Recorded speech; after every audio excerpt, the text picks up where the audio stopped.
Ireland, 1798. In August of that year, at Castlebar, County Mayo, French troops joined forces with United Irishmen insurgents. They managed to rout the British Crown forces in what became known as the Castlebar races. This event, in particular, was the inspiration behind the ballad "The Men of the West."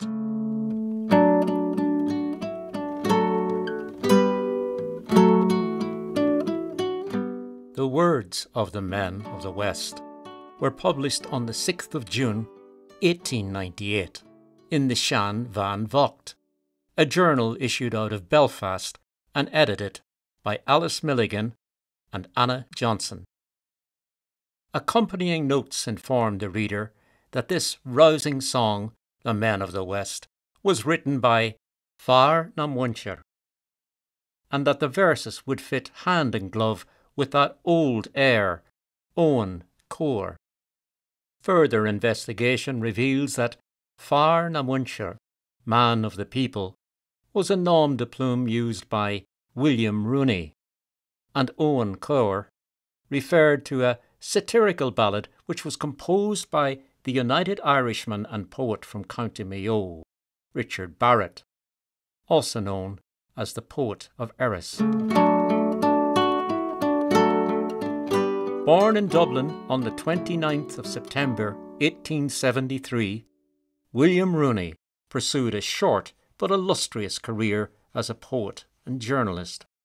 Joining the Gaelic League at the age of 20, he became a tireless worker for the Irish language and later co-founded the Celtic Literary Society and Cumann na nGaedheal, a regular contributor to the Shan Van Vocht, the United Irishman, and the Shamrock, and a range of other newspapers in Dublin and Belfast.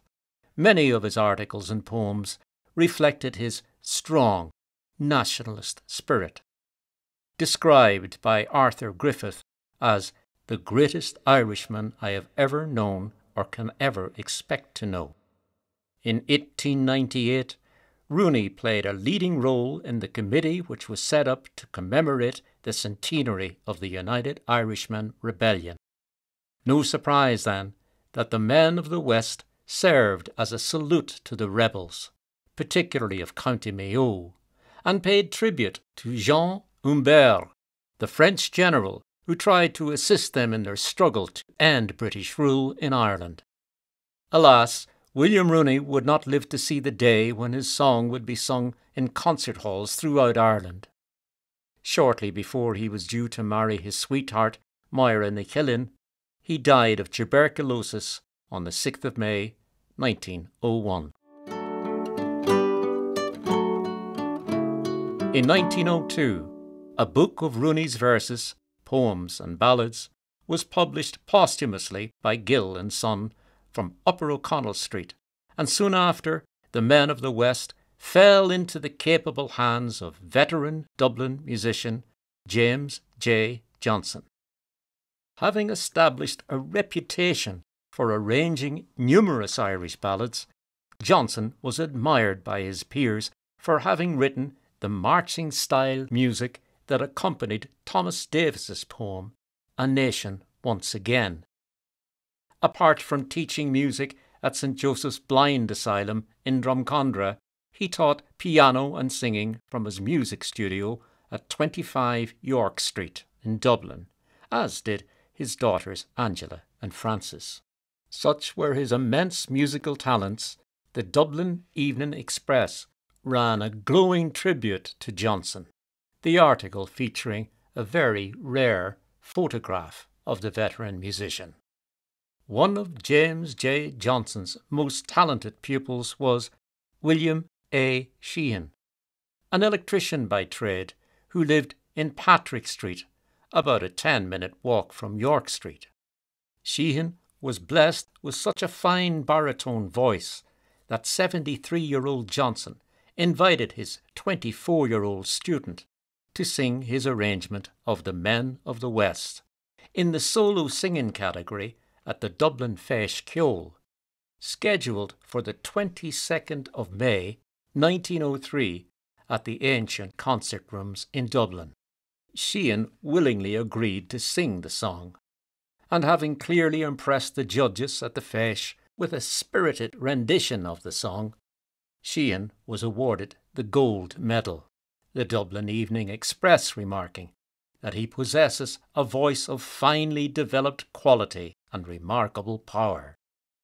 The sheet music of the Men of the West was subsequently published by Clancy Brothers of Capel Street in Dublin, and by way of promoting his music teaching business in York Street, Johnson placed a series of advertisements in various newspapers, each accompanied by the tagline, "Recent success, W. A. Sheehan, baritone, gold medalist, Feis Ceoil." 18 years later, in November 1921, the song was recorded in Dublin by Kevin O'Farrell, of whom little is known. It's worth noting that this recording was released by an Irish company, Harris Jr., which had its headquarters at 48 South George's Street in Dublin. In 1929, The Men of the West was recorded in New York by Joseph Lee, and in 1932 by the accordion player and singer Frank Quinn. Quinn was born in Grea, Drumlish, in County Longford. He and his family emigrated to New York, where Frank, apart from playing music, became a New York cop. He became known as Patrolman Frank Quinn.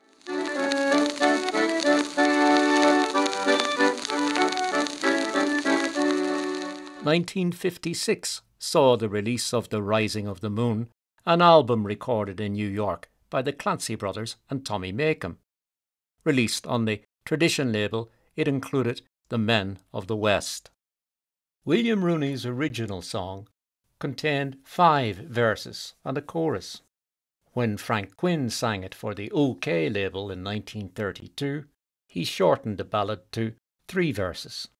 And so ends the story behind William Rooney's The Men of the West.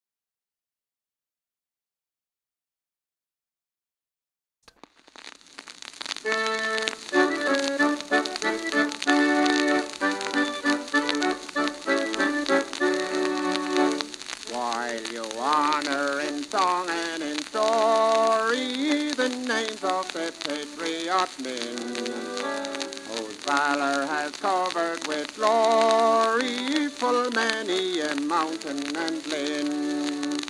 Forget not the boys of the heather who marshaled their bravest and best, when air was broken in Wexford and looked for even to the west.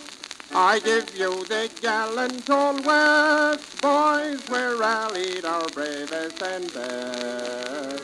When Ireland was broken and bleeding, hooray for the men of the West.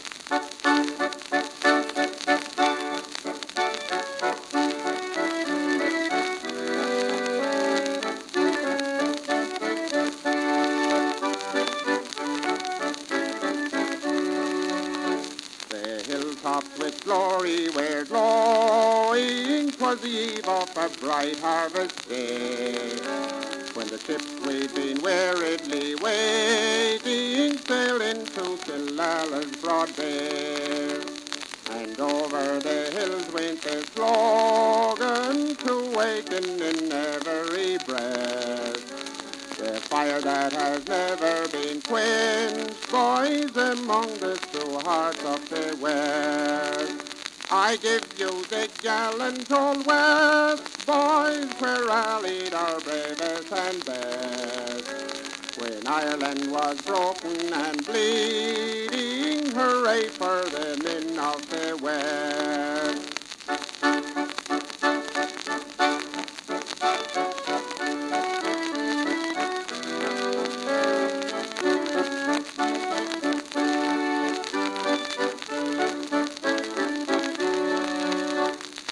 battle was ours ere midnight, and high over Ballina town.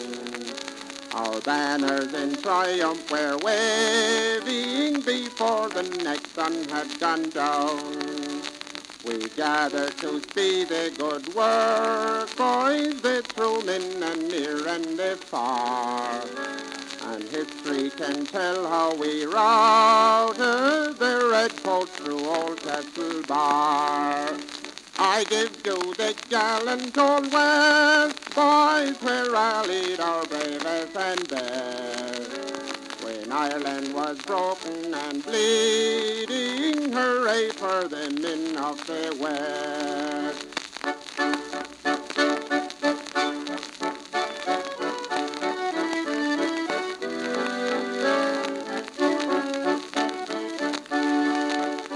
Hooray, boys, hooray for the West.